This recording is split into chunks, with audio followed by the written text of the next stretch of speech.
Muy buenas tardes, amables auditores. Nuevamente junto a ustedes, Tania Córdoba, Marcelo González y quien les habla, Enrique Cordobés, para recordar que la vida es bella y comentar buenas noticias que nos ayuden a mirar el futuro con optimismo. La elección presidencial en los Estados Unidos ha captado la atención de todo el mundo, especialmente de los países que dependen de su economía y otros de su poderío militar. Hoy jueves, a Joe Biden le faltan solo 6 electores para ganar la presidencia. Posiblemente el escenario mundial va a cambiar con un nuevo gobierno demócrata al estilo de Obama, pero no lo podremos saber hasta que se cuente el último voto hoy día o mañana. Este 5 de noviembre se celebra el Día Mundial de la Toma de Conciencia sobre la amenaza de los tsunamis, lo que tan duramente experimentamos con el terremoto del 2010. Una buena noticia es que hace un par de semanas el Ministerio de Obras Públicas y la ONEMI anunciaron la licitación de 800 sirenas de alarma de tsunami que se instalarán desde el año 2022 en 15 regiones del país, 133 de ellas en el litoral de Valparaíso. Saludamos también en el Día de su Santo a todas las Isabel y a todos los Zacarías. Y finalmente recordamos a nuestra querida audiencia que desde el jueves pasado contamos con la participación de Marcelo González como panelista estable de los jueves, en reemplazo de Eugenio Guerrero, quien por motivos laborales debió cambiar su residencia a Santiago. Muy buenas tardes, Tania y Marcelo. ¿Cómo han estado? ¿Qué se cuenta de bueno? Hola Enrique, hola Tania, ¿cómo están? Hola, ¿Todo bien por acá? Con un poco de frío. tú Con un sigues en el poco de sur, frío. Marcelo. Sí, Sí. sigo en el sur. Viajo Y aquí, mañana de vuelta, y aquí pero en Santiago con manga corta. no, acá estoy con polar y con No, la acá Toyotomi encendida. En Valparaíso amaneció bien despejado. Hoy día habíamos tenido mañanas brumosas y ya tardes un poco más despejadas. Y corre un viento en la tarde, que es una cosa que asusta, que suena todo. Hoy Bueno, me pero imagino. eso se lleva a todas las impurezas. O sea, si tuviéramos ese viento en Santiago, no tendríamos toda la contaminación que tenemos. Es Así cierto. que Es una verdad, cosa por la otra, digamos. es Además verdad. que el viento se respira rico oxígeno, No, a mí tonifica. me encanta. De hecho, mis hijas sintieron el frío, sintieron el viento anoche, ya estaban acostadas. Y me dijeron, mamá, que corre viento afuera. Sí, le dije, yo voy a salir a puro matarme frío. ¡Vamos! Y salieron como a Muy sentir el bien, muy bien. aire. Bueno, y cuando se sale en Valparaíso, se sale a tomar el viento y a subir y bajar escala, ¿no es cierto? Exactamente, sí. Sí, sí. A ti te toca, mira. Bueno, vamos a comenzar nuestro tema de discusión de hoy día con un asunto que yo creo que es interesante. Ya se nos pasó el plebiscito, pero se nos viene por delante un nutrido calendario electoral que va a transcurrir entre los años 2021 y 2022. Varias votaciones. La Va a estar primera, muy entretenido todo esto. sí, de todas maneras, pero hay muchas cosas distintas. El próximo 11 de abril tenemos elección de gobernadores regionales, alcaldes, concejales y convencionales constituyentes. Esta mezcla de autoridades regionales que se eligen por primera vez, alcaldes que no podrán renovarse, redactores de una nueva constitución, trae consigo una pugna de intereses, ante lo cual se me ocurren dos preguntas para iniciar la conversación. ¿Qué es más importante para los ciudadanos? Y la otra, ¿qué es más importante para los partidos políticos? No necesariamente estos dos grupos coinciden en sus intereses, como lo vemos Exacto. todos los días, Sabemos todos de los eso. días. Bueno, ¿qué opinan ustedes de toda esta cosa que se nos viene por la prueba? ¿Quieres partir tú, Tania? Ah, yo te iba a dar la palabra a ti, para escuchar al pajarito Bueno, nuevo. no se peleen, los autores están impacientes. Yo creo que va a estar muy interesante. Están también acá en Valparaíso las primarias en noviembre. Hay primarias legales, creo que son solamente las de Chile Vamos. No sé si en el Frente Amplio, Convergencia Social y estos territorios en red, y todos estos movimientos nuevos que se van fraccionando y se vuelven a unir, está cómo va a estar eso. Pero en Chile Vamos también están las primarias en noviembre. Así que hay hartas submetas de aquí a que tengamos esta gran votación en abril, donde yo creo que lo que más genera expectativas, luego de la constituyente, que es una cuestión, yo creo que es como un carril paralelo, está por primera vez vamos a elegir a gobernadores regionales. Yo creo que esa para mí es la más interesante, sobre todo porque hay todavía no está tan claro cuáles van a ser las facultades. Tenemos ahí un gobernador regional que no tiene el peso, que no tiene la plata, que no tiene las facultades que en algún momento se exigieron, y también está esta pugna que existe con el tamaño del lugar en el que se va a hacer la campaña, los votantes que respaldan a ese nuevo gobernador, porque está siempre la pugna del poder en la política y está el contrapeso del Senado, que es el mismo territorio. Entonces yo creo que una vez que tengamos a los senadores y a los gobernadores, vamos a empezar a ver una dinámica política en cuanto a los liderazgos regionales de los diferentes partidos políticos, que va a ser completamente nueva a la que tenemos hasta ahora. Marcelo. Sí, a mí me parece bien interesante también el poder ver cómo se ha ido estructurando las preferencias de las personas respecto a lo que quieren para los constituyentes. Y esta semana hemos estado viendo dos encuestas que son bien interesantes, la de Criteria y la de Espacio Público. Y entre las cosas que uno puede sacar en limpio es que está bien complejo en términos de preferencias. ¿Por qué? Porque se marca claramente que la gente se decanta por expertos y académicos que tienen conocimiento respecto a la Constitución, a abogados constitucionalistas, pero también cuando uno ve, por ejemplo, en Criteria, a qué personas, en una pregunta abierta que se hizo, qué personas creen ellos que deberían ser los constituyentes, aparecen personas como la doctora Cordero, como Jorge Baradit. Entonces, bueno, Felipe Berrío, por nombrar de distintos sectores y áreas. Entonces, me parece que en ese sentido los partidos políticos sí tienen cierta claridad, porque además la encuesta muestra algo, hay una fuerte desconfianza a personas que han tenido algún tipo de experiencia política previa. Entonces, me parece que ahí también hay ciertos lineamientos que habría que ver, que los partidos deberían estar observando, pero a la hora ya de entrar quizás un poco más fino a ver este tipo de personajes o personas, nombres ya, digamos, se hace un poco más complejo. Por lo que te digo, porque finalmente uno ve que por una parte se habla de expertos constitucionalistas, las dos encuestas eso coincide. Ahora, sí, hay un elemento interesante que en el Criteria esa opción bajó un 7%, o sea, bajó en desmedro de personas comunes y corrientes. Pero al mismo tiempo se habla de que las personas que ya tienen algún tipo de fama, reconocimiento o salen en televisión también generan desconfianza, pero en la Criteria son los que más aparecen en las encuestas como posibles constituyentes. Entonces, también eso es bien interesante, y es interesante porque en esta discusión finalmente de los partidos políticos, ¿qué van a hacer en esta pugna, entre comillas, entre lo que es la Constitución y el carril de las elecciones? El empezar a seleccionar nombres se les termina dificultando, digamos. Eso por lo menos yo veo, y va a ser interesante también evaluarlo. Y por otra parte, el ver el tema de las gobernaciones, y como bien dice Tania, hay una combinación en términos de funciones. Todavía no está muy claro cuáles van a ser las funciones, y eso también va a significar un tema interesante que vamos a tener que estar observando. Sí, mira, yo coincido contigo, Marcelo, fundamentalmente que los partidos políticos, a diferencia de los independientes, tienen muchas más posibilidades de escoger las personas que van a entrar, que van a ser candidatos a la convención constituyente, porque tienen la organización, el respaldo de los votos anteriores.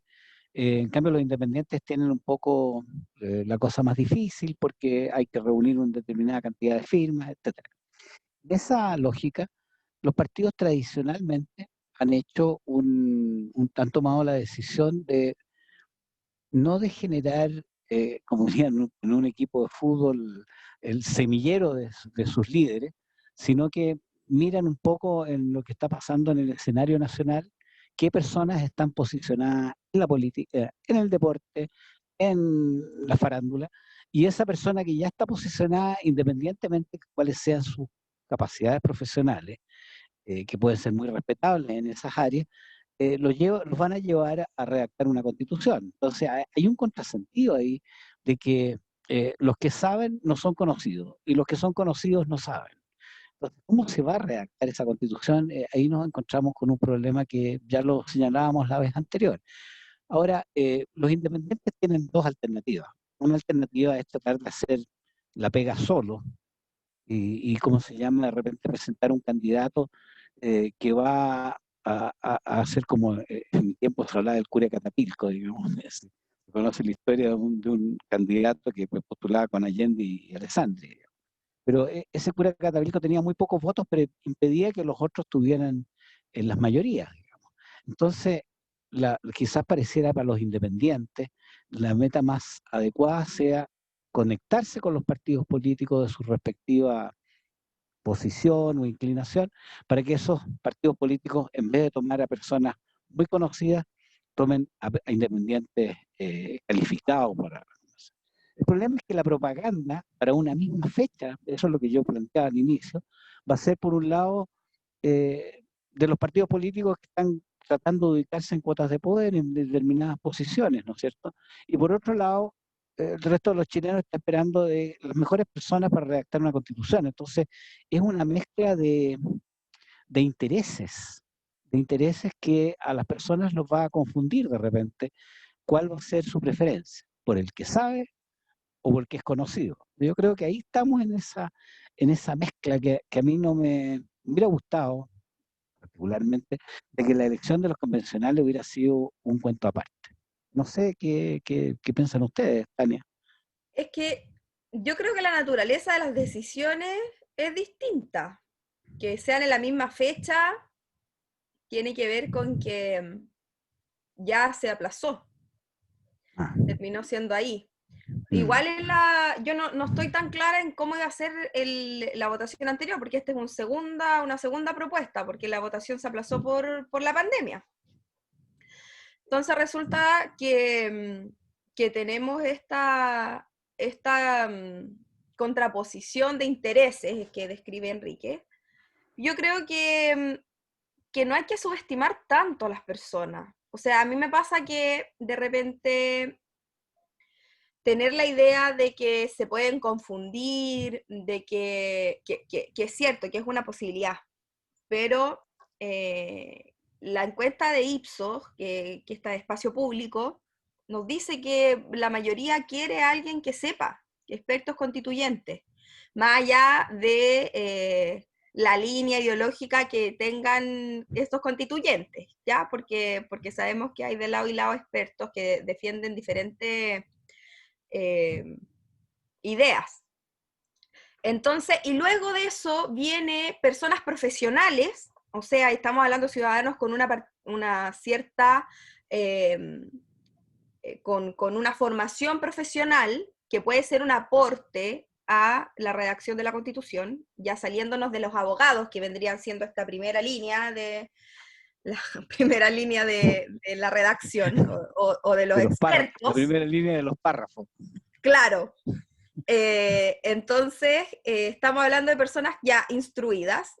No estamos hablando de la señora Juanita, claramente, que fue como la primera metida de dedo en la boca, que sabíamos que no iba a ser así, votáramos rechazo a apruebos, yo lo dije claramente, yo sé que la señora Juanita no va a ser la que redacte. Y luego vienen también personas que tienen ya, que es más o menos lo que decía Enrique, liderazgo en movimientos sociales, en movimientos personas con trayectoria en los activismos, personas que se destacan en ciertas áreas del quehacer social, que también son personas que tienen cierta instrucción y que pueden aportar también desde sus conocimientos, de su propia experiencia ciudadana y desde ese activismo a la construcción de la nueva Constitución. Y luego viene, mencionaba ya cuarto, las personas que son como tú y como yo. Y como los chilenos nos creemos todos de clase media, y nos creemos todos un pelito más arriba y todos declaramos que tenemos inglés intermedio cuando apenas decimos hello, window y door. Entonces, yo creo que ahí también tenemos a los chilenos pensando en que el como tú y como yo está bien preparado para hacer la Constitución. Entonces me da la impresión de que no estamos tan perdidos, o sea, que queremos a gente que tenga cierto nivel educacional, más allá de lo ideológico, que tengan una preparación y que puedan decir cosas concretas y relevantes. Y por otra parte, también creo que las personas que se tiren en esta aventura, la constituyente, que es un proceso nuevo y histórico, que no se va a dar de nuevo quizá en cuánto tiempo, tienen la responsabilidad de hacerse asesorar, o sea, de vincularse con centros de pensamiento. Yo creo que por una parte, no sé, Nodo, la Fundación Sol, el Instituto de Libertad y Desarrollo, el CED, estarán ellos también preparando, yo sé que ya hay cursos de formación para las personas que están interesadas, entonces las herramientas están para que tengamos, están dadas. Ahora lo que falta ahí es difusión y que esas personas que están interesadas, que son personas que no tienen carrera política, porque al político de carrera le interesa bien poco, porque esto viene con un año de no poder meterse en elecciones, y eso no resulta atractivo para el político de carrera. No sé qué opináis tú, Buen Marcelo. punto. Sí, sí, yo creo que lo que dices es súper relevante desde el punto de vista de la naturaleza que tiene al final cada elección y cada proceso. Y en eso las encuestas también lo muestran. Las personas tienden a buscar o tienden a pensar en personas para la constituyente que tienen más especialización en el área o por lo menos que tienen un nivel educacional más alto. Ahora, también hay que ser cuidadosos porque, claro, uno ve después la criteria y pareciera que no es tan así, porque terminas viendo, como te digo, a José. Bueno, José Massa es un tipo seco en su área, pero claro, terminas viendo a otros personajes no tan interesantes, quizás. Y por otro lado, tienen la carrera ya más política, que claro, y yo creo que se espera principalmente que sean más políticos los que estén ahí. Entonces, yo no creo que en términos de nombres, y también quizás lo vinculo con lo que dice Enrique, probablemente va a haber mucho independiente que se va a tener que ver amparado o va a tener que generar cierta alianza con los partidos para poder ir, y los partidos por conveniencia también les van a decir, vengan para acá, porque si tú me puedes generar un cupo dentro de eso, yo no tengo ningún problema en que vayas con nuestro nombre. Entonces me parece que en ese lado no va a haber tanto problema. Sí me parece interesante lo que también plantea Enrique respecto a cuánta energía le vamos a dedicar o le van a dedicar los partidos a el proceso constituyente y cuánta energía le van a dedicar al proceso político desde el punto de vista de las elecciones políticas. Y en ¿Cuánta eso, plata también, po? exactamente, o sea, todo el esfuerzo monetario de hora hombre, todo lo que significa una campaña y un proceso. Y en eso a mí me da la sensación que va a quedar muy marcado respecto a cómo se dé el 11 de abril. O sea, ¿en qué sentido? En cómo tú conformes tu previo 11 de abril y cómo termine conformado en la constituyente. O sea, si uno se da cuenta, por lo menos yo creo, si es que uno ve que la constituyente queda formado de tal manera que los cambios que se van a generar no van a ser tantos en términos de la constitución que hay ahora, probablemente la derecha se va a enfocar en la carrera política.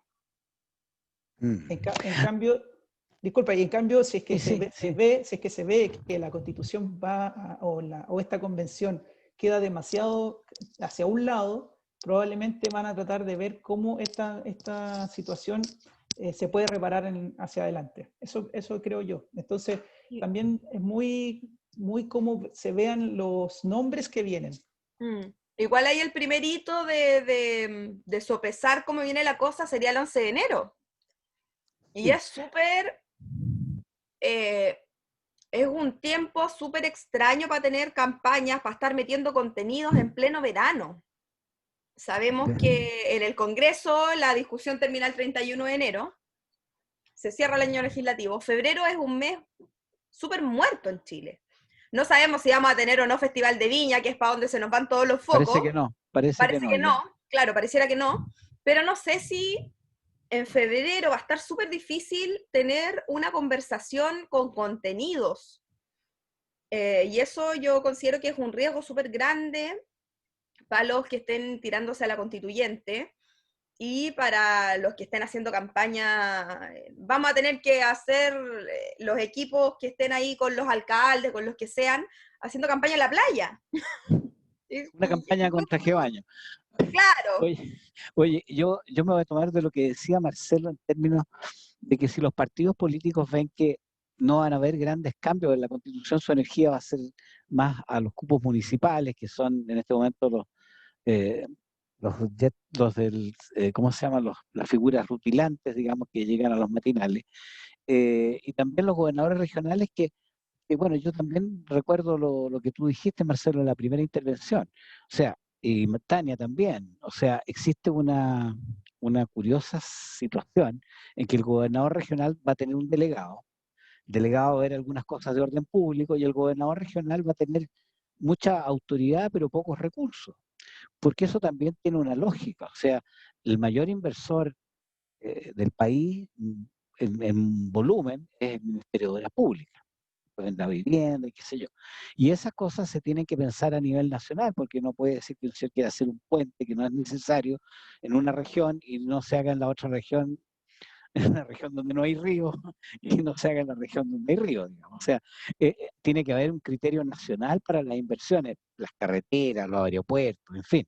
Entonces siempre los recursos que van quedando para las regiones son menores y las cosas se tienen que ir resolviendo en forma más centralizada.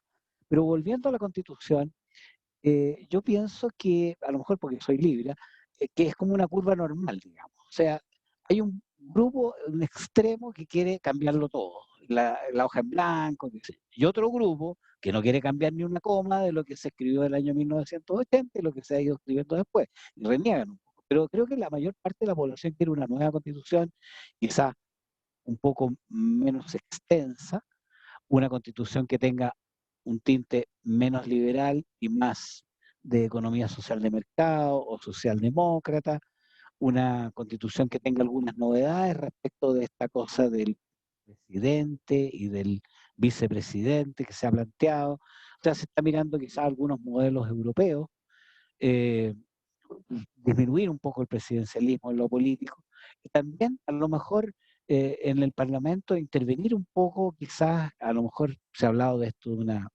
unicameral en vez de bicameral para darle más eficiencia al trabajo legislativo, que va al Congreso, vuelve a la Cámara, devuelve al Congreso y los proyectos no salen nunca. El Poder Judicial, que yo creo que en este momento está enfrentado a un cuestionamiento importante, porque existe todo este Ministerio Público, una cosa nueva que se creó, que cambió el antiguo sistema procesal penal, pero resulta que los señores que queman una estación salen caminando porque resulta que el procedimiento de la entrega de la prueba del día 3 no era del día 4 y la del día 5 y están libres. Bueno, yo creo que esto nos da para una conversación de la segunda parte y yo quería, bueno, como siempre, recordarles que tenemos nuestros puertos hermanos de Valparaíso. Hasta ahora hemos ido recalando los más grandes y conocidos, pero hoy día les vamos a invitar a Quillón, ubicado muy al sur de la isla de Chiloé, en los dominios del perverso Trauco y de la hermosa Pincoya. Bautizado por los chonos, Quillón, como lugar de auxilio y evangelizado por los franciscanos. La iglesita que está ahí, la más antigua, se fundó pensando que ese era el extremo austral de la cristiandad. Si navegamos por el canal de Apiao, frente a que separa a Chiloé de Chiloé continental hacia el norte, se puede arribar a Puerto Montt. Pero el destino más importante de los transportadores es Chaitén, la ruta más usada para conectarse con la carretera austral, pasando por Coyhaique y llegando hasta Villa O'Higgins, donde en este momento termina el trazado de nuestro camino hacia el sur, porque están, ¿cómo se llama?, los campos de hielo que nos impiden llegar por carretera hasta Punta Arenas, por el momento. En homenaje a Quillón, en nuestra pausa musical escucharemos la inolvidable voz de Jorge Yáñez cantando El gorro de lana, con su conocido estribillo, voy pa' que yo, voy pa' que yo.